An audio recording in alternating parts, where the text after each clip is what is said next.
The Oscar nominees are out. Two movies filmed in Massachusetts going head to head.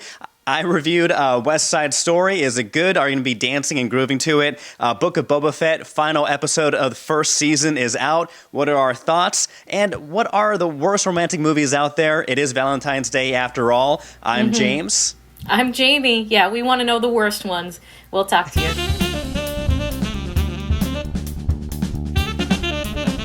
All right, Jamie, happy Valentine's Day. Man, we have a lot to talk about, a lot to get through. But first of all, I can't help but notice, but those lovely flowers right behind you, those surely must be flowers that your husband has gotten for you, right? Well, actually, James, these are lovely white roses that I bought for him, okay? Because there you go. Boys like flowers too, right? We do. We never get flowers. That's right. Well, you know, I saw them and I knew that he needed a little refreshment and you know, a little show of my love. So is he gonna have is he gonna have time to relax in the bathtub, candles, you know, rose petals? Are you setting all that up? We don't. This is what he gets. Right? And I notice you have some nice, lovely things in the background there. Yeah, I do have. I'm being joined by a lovely, a love-filled sloth carrying a heart, and right behind him or her is a heart-shaped candy box with none other than all our favorite Star Wars characters right up front. So having a good time. Love is in the air, but you know what else is in the air? Competition, because Oscar buzz. We're all buzzing about the Oscars. We have the list of all the Oscar nominees, including the nominees for Best Picture. Many of these I was expecting to see. Some of these I'm really surprised, a little, flabbergasted, but let's just go right through it right now because nominated for Best Picture, we're looking at Belfast, Coda, which is based in Gloucester here in Massachusetts, Don't Look Up, which is based in New York City and D.C., but filmed here in Massachusetts. Dune, not here in Massachusetts, on another planet in the very far away future. King Richard, Licorice Pizza, which we reviewed here on the Hub on Hollywood. Nightmare Alley, starring Bradley Cooper. The Power of the Dog, starring Benedict Cumberbatch. And West Side Story, which, again, I just watched right now. Let me just start really quick because I'm not sure this may be controversial, but one movie that I for sure didn't think would be included on this list or deserves to be included on this list is Don't Look Up. What are your thoughts? What are your thoughts? Oh my gosh. Well, look, I think it's really, really cool that we've got two Massachusetts-made movies here going head-to-head for Best Picture.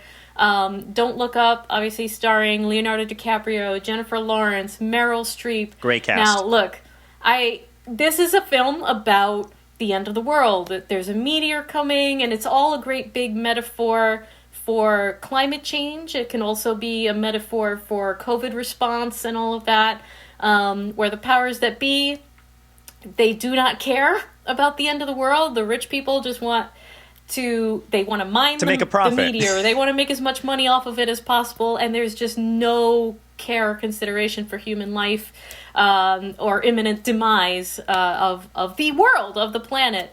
Absolutely a satirical take, but, Hollywood loves to take pot shots at, and this is, me playing devil's advocate here, Hollywood loves to pat itself on the back, take shots at the right, and, and this is sort of I feel like a very self-congratulatory Hollywood type of film.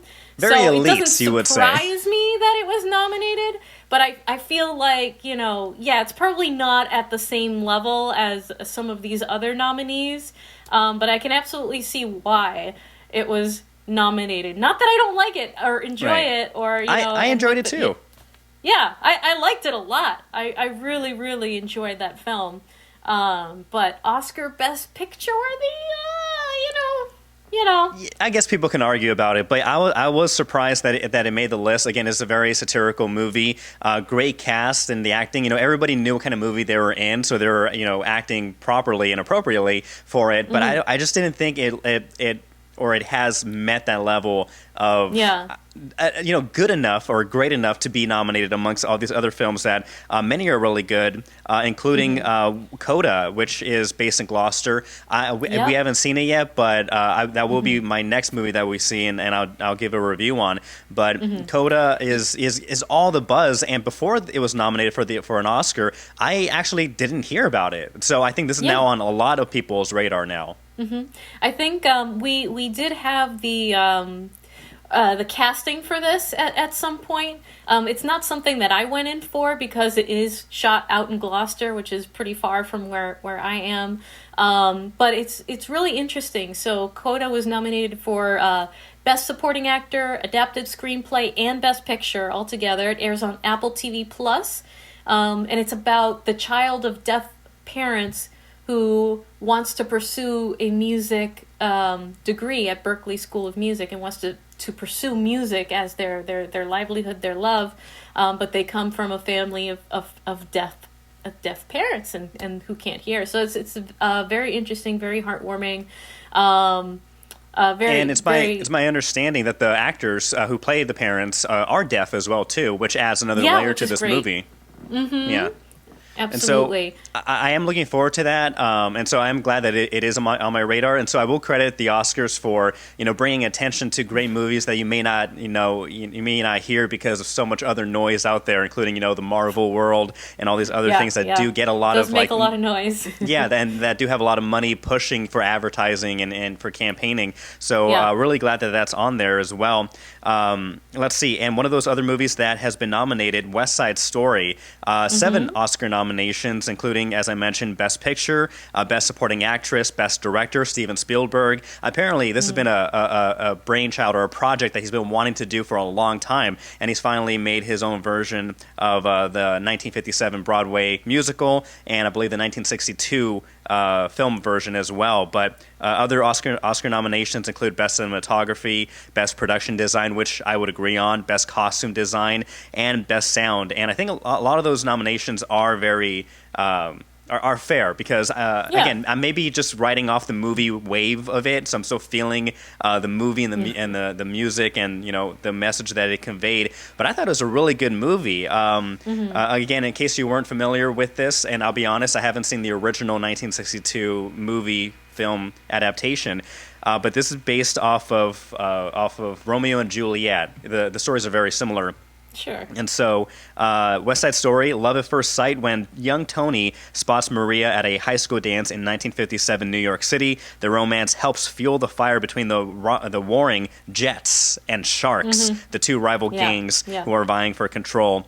And so we have Tony, who's played by Ansel Elgort, who was great in Baby Driver, and he's been in many other films, and he's a really one of those actors that's been really up and coming over the past several years. Baby Driver, if you haven't seen it, go see it.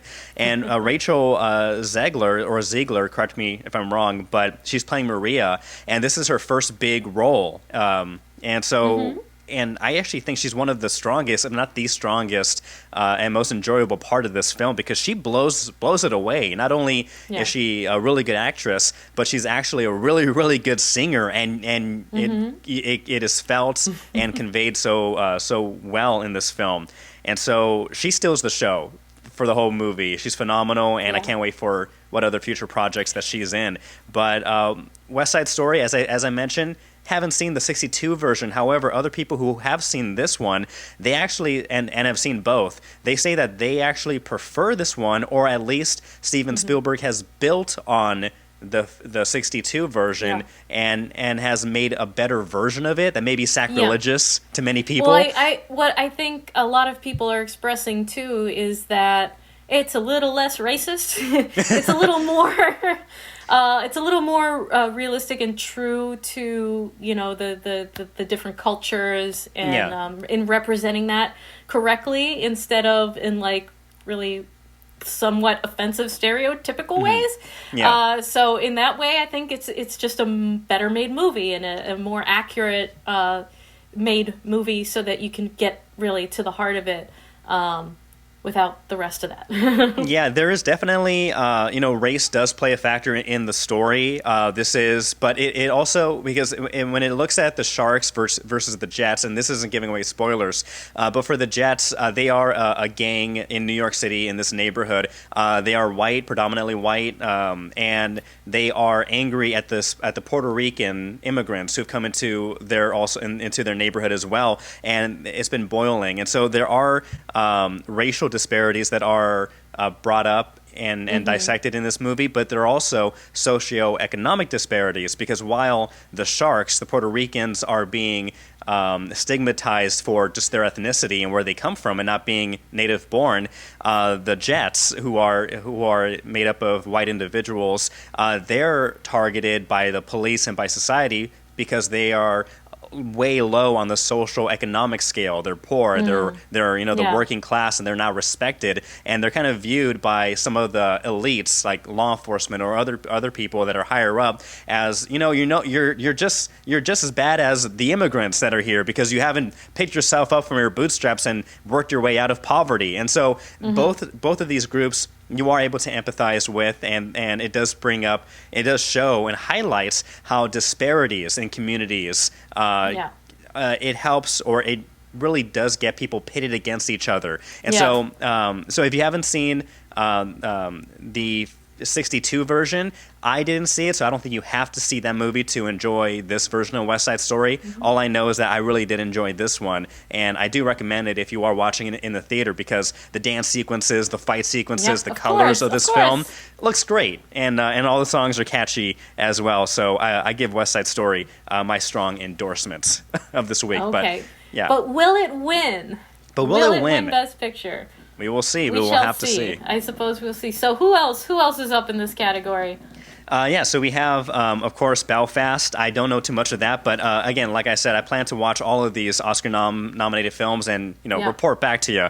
Licorice Pizza was another film I was actually surprised was nominated for a film. It has been getting a lot of buzz. Paul Thomas Anderson, director of it as well, and so a lot of people like it. But as you may have, if you've seen my review of Licorice Pizza on the Hub on Hollywood, I wasn't thrilled about this movie, and there are certain things about some character developments and character plot points that I'm not a fan of, and I didn't walk away with it, with a glowing. With a glowing review as many other people have. So I was actually kind of surprised, maybe not too surprised. It was rather cringe. I think we agreed that it was cringy. Yeah. As for some other stuff, Nightmare Alley, Bradley Cooper getting a lot of praise for his role in that. That is, I believe, on Netflix, as well as The Power of the Dog with Benedict Cumberbatch. Both of them are getting really good reviews for their performances. So if you have Netflix, I would recommend checking that out. I'll definitely check that out. King Richard, haven't seen that. Dune. Do you think Dune deserves an Oscar nomination? Absolutely, 100%. Dune deserves that Oscar nom.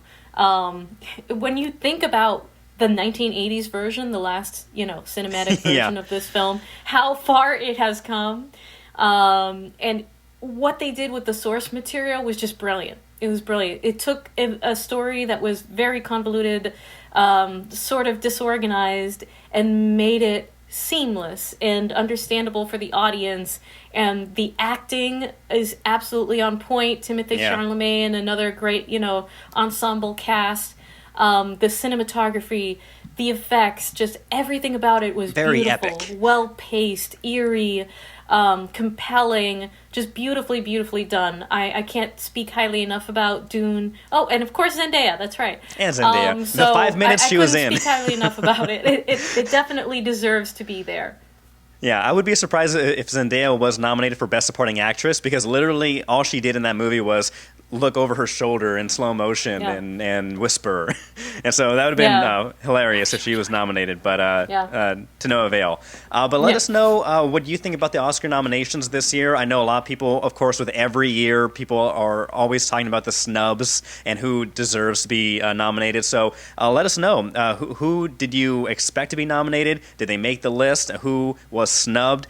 Comment down below. Again, if you are watching us on YouTube, smash that like button, give us a like, give us a share, subscribe, comment down below, give us some love. You can also follow us on the social medias, including Instagram, Facebook, Twitter, and TikTok at Hub That's on right. Hollywood. Give us a follow, give us a like.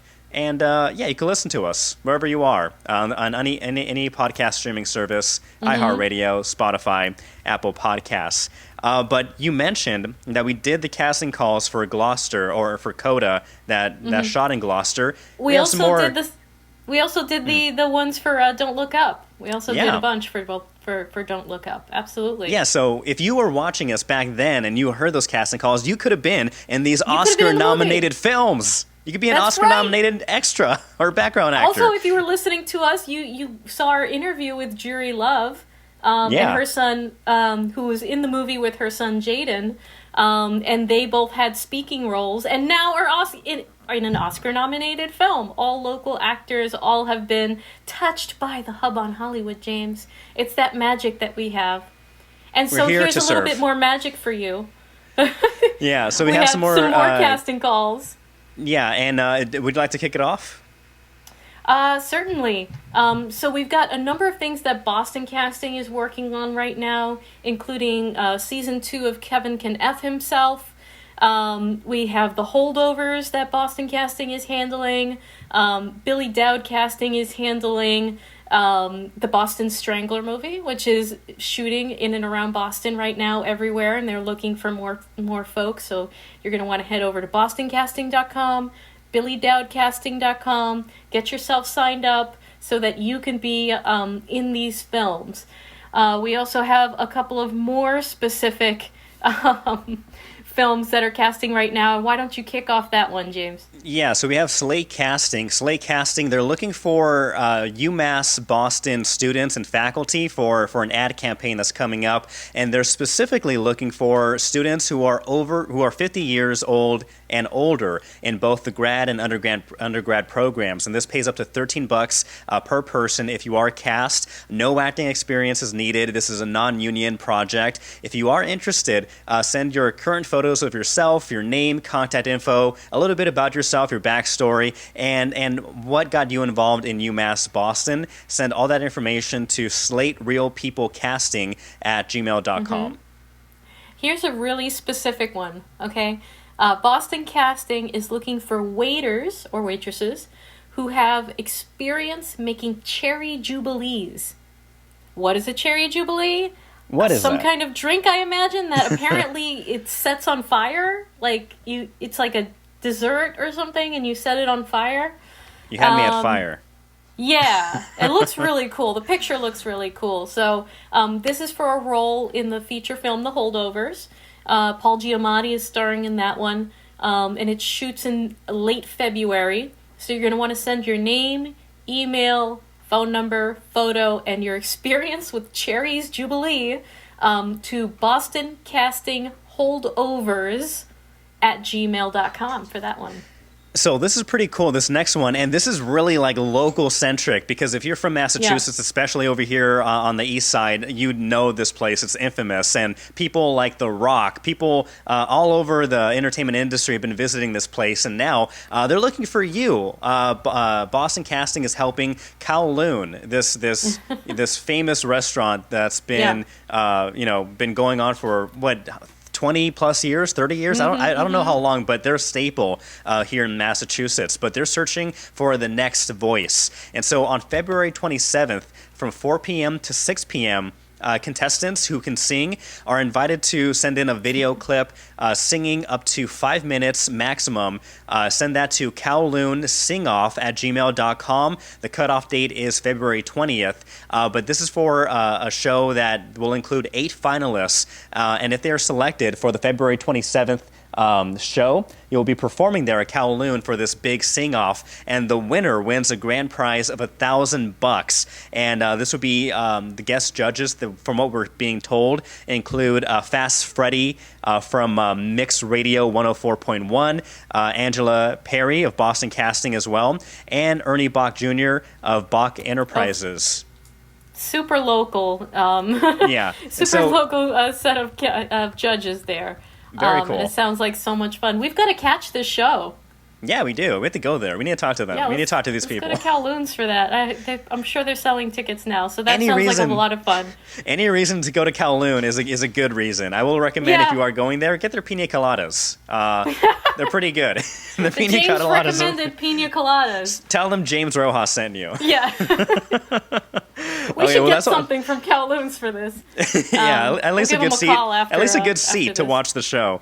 That's all the casting calls I have. Yeah. Yeah, that's what we have for now. So stick with us every week, and you could be in the next Oscar-nominated film, shooting in and around the new Hollywood East. Here, Yeah. the hub on Hollywood. That's why we're called that. It's amazing. It's wonderful how that works, right? I know, right?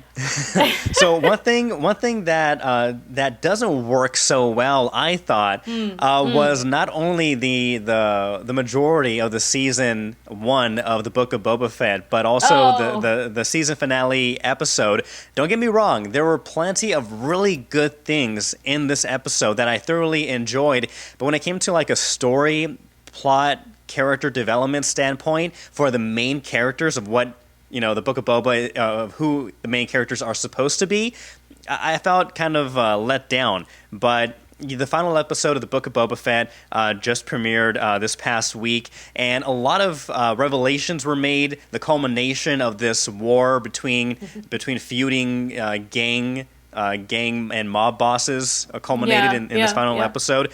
Right off the bat, Jamie, what's your overall thought on, I guess, the season and the overall thought on this final episode? So, yes, Boba, underwhelming. Yeah. Everything with Mando and Grogu, like, just take my money, please. I need all of it and more of it, and it's wonderful. So, I mean, Mando and Grogu came in and took over this show, and it needed it. I think it desperately needed it because I don't know. I'm not digging this representation of Boba, unfortunately.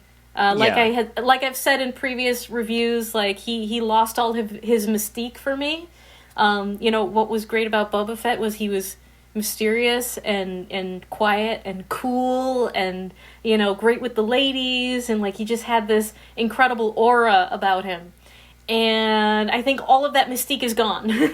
And now he's just like this like mangled old guy, and he's playing politics on Tatooine, and it kind of I wasn't here for it as much. James. Yeah. I wasn't. But Mando coming in and saving the day, everything to do with Mando and Grogu and Luke Skywalker and all of the other characters that came in and kind of took over the end of this series.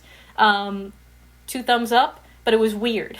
It was weird how that happened. It felt very disjointed. What do you think? So I wholeheartedly agree. I think because there were 7 episodes in total, so without the Mandalorian episodes 5 and 6, you'd have you'd have 5 episodes of boring, disjointed dialogue and storytelling. I wasn't a big fan of the flashbacks. I thought they didn't add a lot more. The directing is also one thing that I wasn't a big fan of. My 2 favorite episodes were directed by Dave Filoni and Bryce Dallas Howard, The Mandalorian, and then the follow-up Mandalorian episode. But I do like Robert Rodriguez to an extent. I think he did great in like Desperado in his early '90s movies. I know he's known also for the Spy Kids, and a lot of people were comparing his directing choices to like the Spy Kids movies. And I agree. I feel like the directing could have been better. I feel like some of the actors, especially the secondary actors, including like the biker gang that Boba recruits, and many other the secondary characters. I just felt like the direction wasn't great. I did like the team up between Boba Fett and Mando with the fighting scenes, but even most of those fighting scenes, except for key moments, I was underwhelmed, including the main fight between Boba Fett and Cad Bane. Spoilers here in case you haven't seen it, but so Cad Bane and Boba have their shootout, and people were anticipating that their one-on-one go at it, and I thought it was very anticlimactic, and the editing. And how Boba was able to get the upper hand at the end. It reminded me of that. I'm not sure if you know it, but in the movie Taken with Liam Neeson in Part 2, there's like this 15 or 8 second portion of it that has like 15 different edits, and it's so quick and jittery, and it jumps from one spot to another. And that's what happened. I felt a lot in this episode, especially with the last fight with Cad Bane and Boba. And so I wasn't a fan about that. Well, yeah, go ahead. Just real quick on Cad Bane, I wanted to get your thoughts on this. So, Cad Bane gets taken out by Boba's Sand People skills / weapons, and he gets stabbed. I don't think he's dead. I think by far this is not the last that we've seen of Cad Bane. I know in the animated series he had a droid with him all the time, and I'm sure that droid came in, swooped him up, took him to a Bacta tank or something somewhere. I definitely don't think that this is going to be the last that we see of this character, but it was definitely an anticlimactic sort of end to this arc.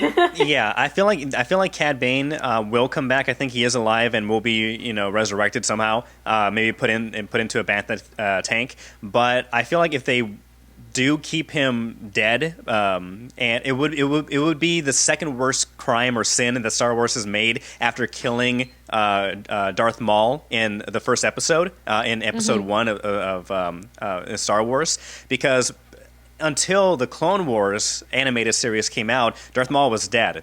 That was it. Like, they just killed one of the potentially greatest villains that could have been set up, like Darth Vader. But many people were saying that was the worst thing they could have done until the Clone Wars brought him back. And so I feel like Cad Bane is on the same level of like one of those villains that is so good, like Darth Vader, is so good at being bad that you want to see them back again. And so I feel like they are going to bring back Cad Bane, because, again, if they don't, it'll be just as atrocious as originally killing off Darth Maul. And I'd like to see Cad Bane do more than just, like, do a standoff draw. Like, I'm sure there's a lot more cool things that he can do. He should have been in the main fight, because he shows up in the beginning and he disappears. Like, I feel like this guy, again, he's a cold-blooded killer, and he enjoys killing. And so I feel like he would have been a part of that main battle. I did like the Boba Mando team-up fighting.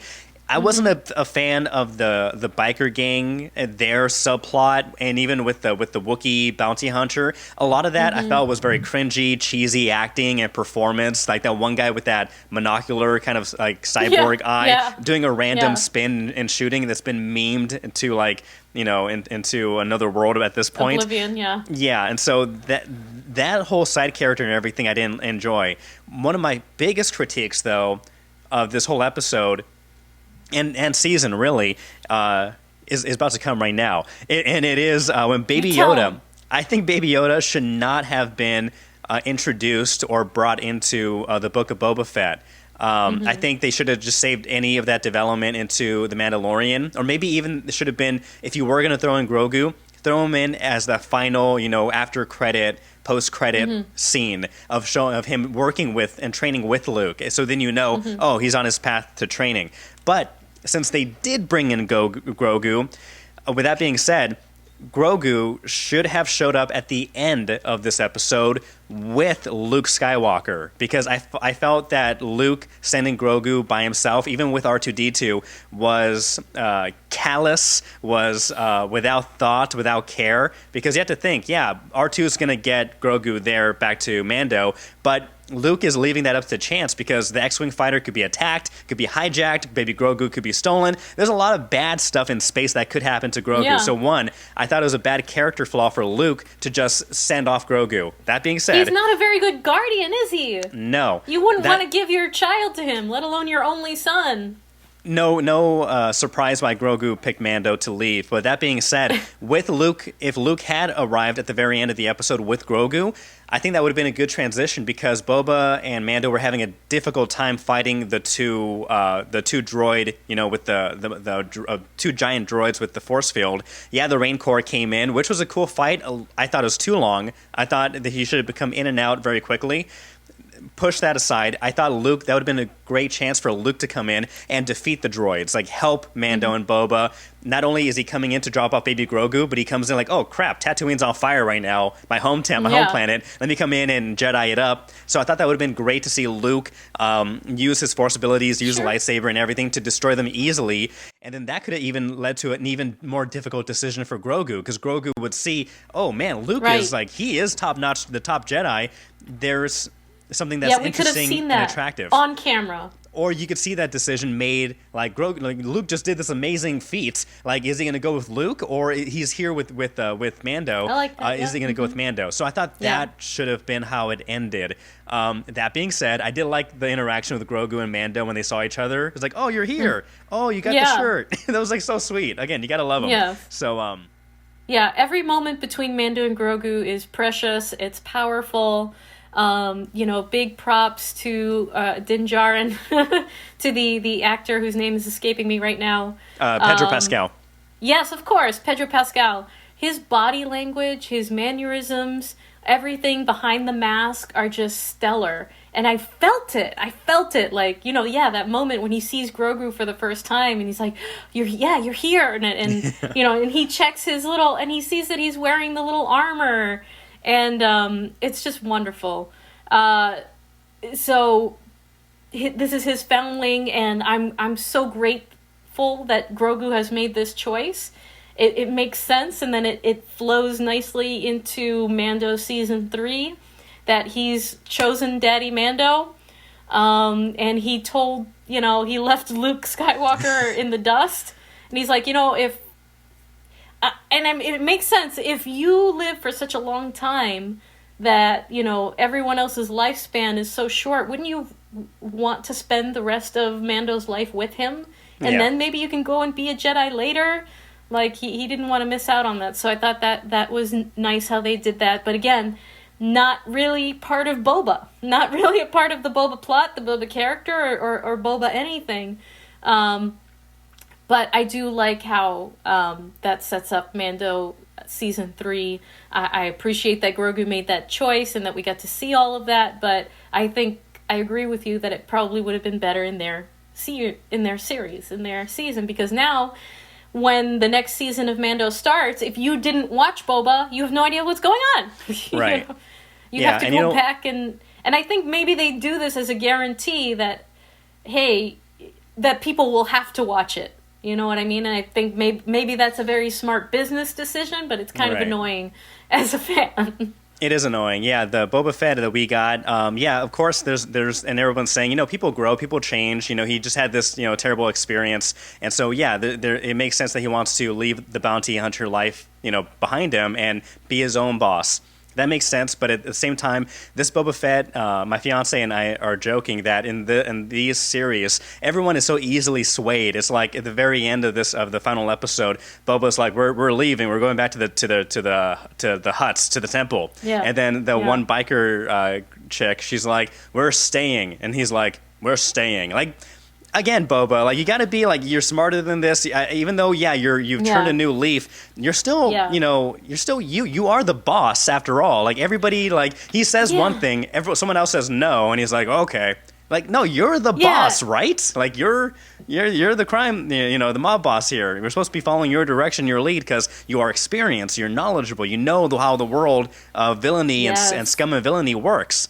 But yeah, he seemed really naive. He's like, oh, I made this treaty and everyone's going to honor it. Like, they're going to backstab you the second. Like, they're not. Why did he believe that? Yeah, my last critique, and Tamora Morrison, I think he's doing the best with, maybe he's doing the best with what he can do, but the fight choreography all season long, whenever Tamora Morrison, even in The Mandalorian, when Boba was first introduced, just the fight choreography, I know like he's 60 years old or something, but like I just feel like the choreography direction for him in particular, because Mando is excellent, but his choreography that he's given, I just don't buy it. Even when he was introduced in the first episode and he's fighting the stormtroopers, I wasn't buying it. And, this movie, this season takes place 5 years after Return of the Jedi.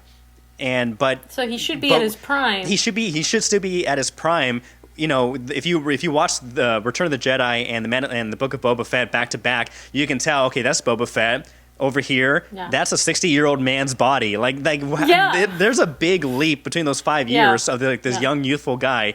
to like 60-year-old guy who can Yeah. again, I Exactly, don't want yeah. to discredit Tamora Morrison. I don't want to. It's just that I'm not sure if he was given the best options or best directing with the choreography, especially the fight scenes. And Yeah. I'll leave it right there. But let Okay. us know what you think of the first season of Book of Boba Fett. What do you predict for Mandalorian? Where do we see Baby Grogu and Mando go off to next, and what happens then?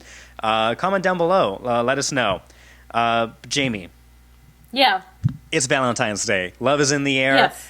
We have celebrated this day before on the Hub on Hollywood, talking about our favorite rom-com movies. But you know what? Not every rom-com is made equally. Not every romantic couple should be No. a couple. And we have a list of sorts of the worst romantic movies, worst romantic couples that we have.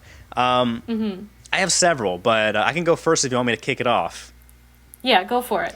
And some of these movies I actually did enjoy when they came out, but after years and time passes and society changes, some of these they don't age jokes or well. movies don't age well. And one of those movies that I think doesn't age well, which I did enjoy a lot when it came out, was 50 First Dates with Adam Sandler and Drew Barrymore. That's the story of Drew Barrymore's character. They live in Hawaii, and she has this tragic car accident where she permanently loses her long-term she only has short-term memory. So She can only remember long-term. one day at a time. Exactly. Yeah, one day. She relives And- the same day every day. Yep. So the first time watching it, it's sweet. This guy Adam Sandler gets swept off his feet by this woman that he's infatuated with, and then he's committed to every day going on a date with her because he loves her and he wants to live with her and have a happy life. And then And he makes her fall in love with him every day. every day, and that part is nice. But when you really think about it, at the very end, she wakes up on the ship in Alaska somewhere, pregnant with child, and so you could easily make this into a horror movie every day for 9 months, and afterwards she's waking up to this. Her body's different, her hormones are different, her mentality is probably different, and so like that could definitely be a horror movie. Plus, many of the jokes, because I watched it recently again, didn't quite land. So I would say maybe not the worst romantic movie, but it's definitely on the list of maybe not so great romantic movies. What about you? Okay, all right. Well, the top of my list is I don't know if you saw this. It's called The Sweetest Thing. With Cameron Diaz, Christina Applegate, Selma Blair, a 2002 movie. It really ought to be called The Skankiest Thing. It was raunchy in all the wrong ways. It, like the jokes and the sexism that just do not land correctly, and it was just wrong. It was just wrong in a lot of ways, and it doesn't hold up. And I didn't like it then, and I don't like it even more now. So, The Sweetest Thing with Cameron Diaz. Ooh, yuck, cringy, and gross. I haven't seen that, but I'll make a point not to see it. My next film is Good Luck Chuck, starring Dane Cook. Remember Dane Cook, the comedian? I remember him. Yeah, so he started with Jessica Alba in this film where he's this guy who becomes cursed as a child, where it ends up where every woman that he sleeps with, the next person they meet becomes the love of their life. Like it gets to the point where it becomes publicly known that if you sleep with this guy, Chuck, the next person you meet is like the person you are meant to be with, and everything's perfect and fits well. And so he goes on this sexcapade, like helping women at first, having sex with them so they could find their true love, and they're pretty much using him for his body and for that gift, his curse. And then then he meets Jessica Alba and then has to withhold and hold off on having sex with her because he's afraid that after he has sex with her, she'll leave him and then marry the next person. And so there are funny parts of this, but then if you think more about it, again, it becomes one of those cringy movies that may not stand the test of time. Good Luck, Chuck. Right. So that's one of my picks. Oh, that reminds me of one that I would absolutely add to this list if I could remember the name of it. It was about giving up sex for Lent, and a very tall, handsome male lead.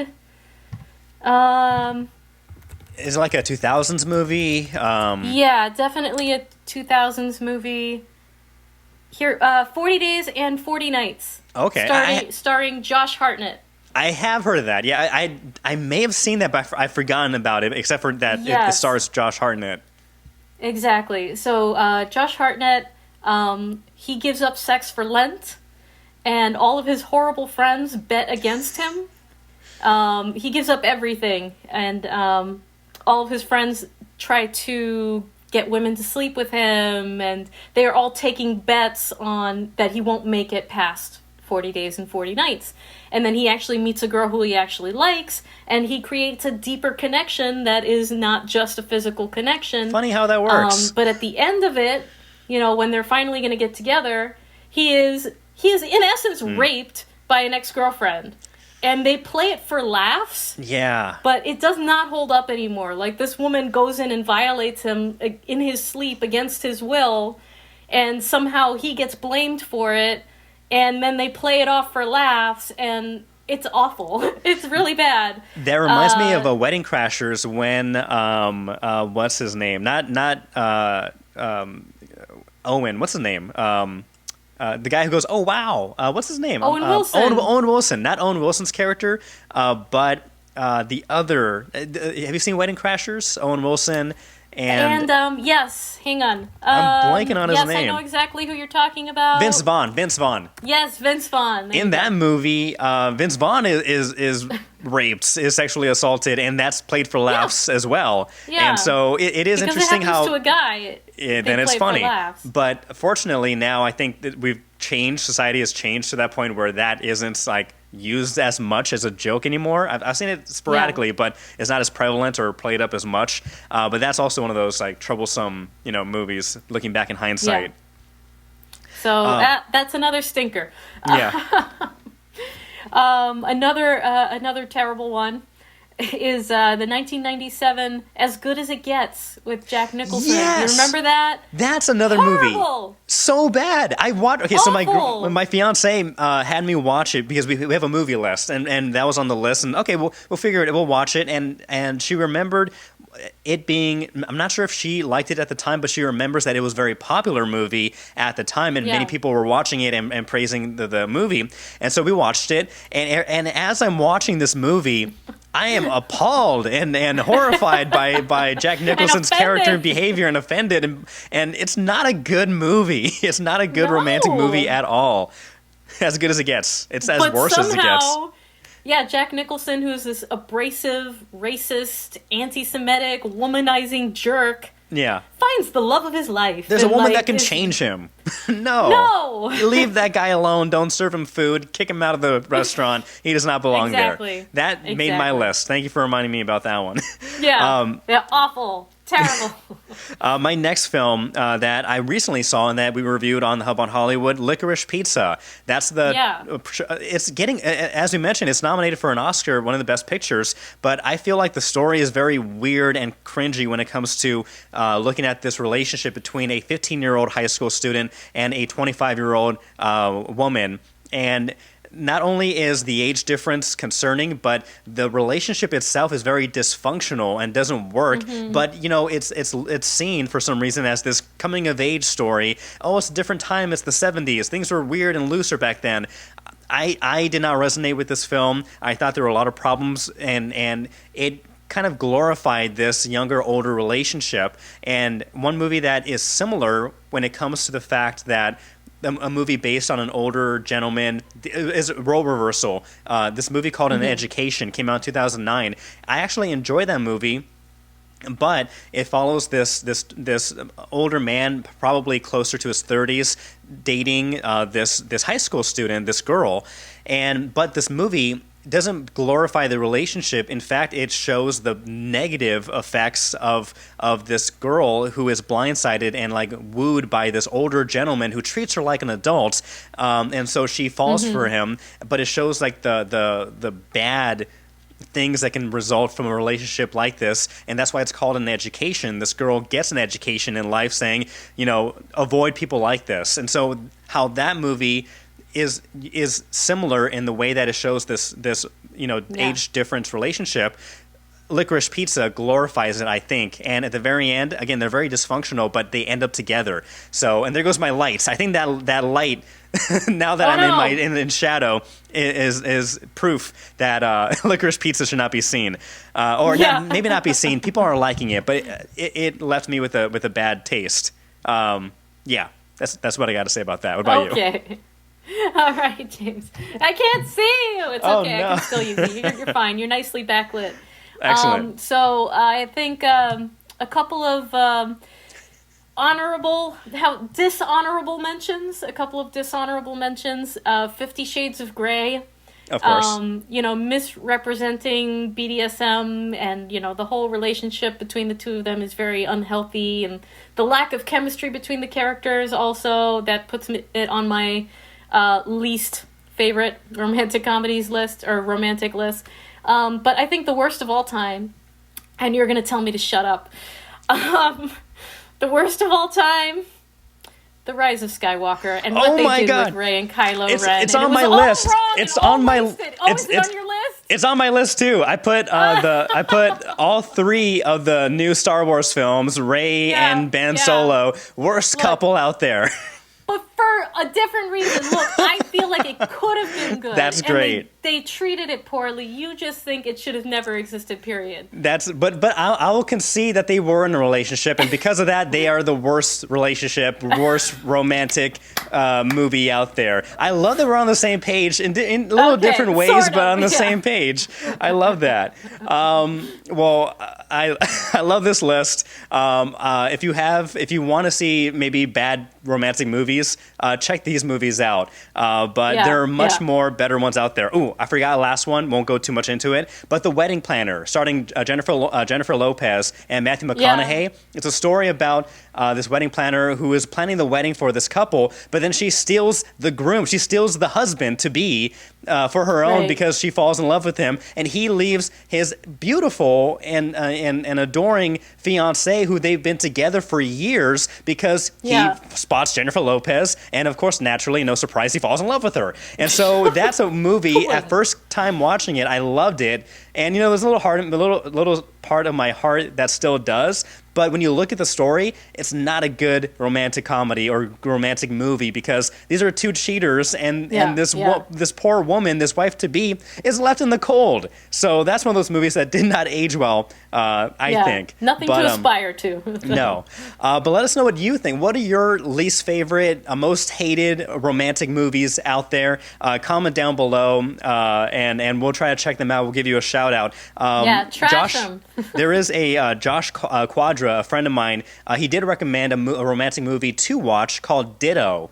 This movie came out, I think, in 2000, 2009. I forget. But Ditto, check it out. IMDb. Josh Quadra, here's a shout-out to you for your recommendation. And if you give us your recommendations, we will give you a shout-out here on the Hub on Hollywood next time. So I love this list also, James. This is a lot of fun. But until next week, I'm Jamie. I'm James. Bye. We'll see you then.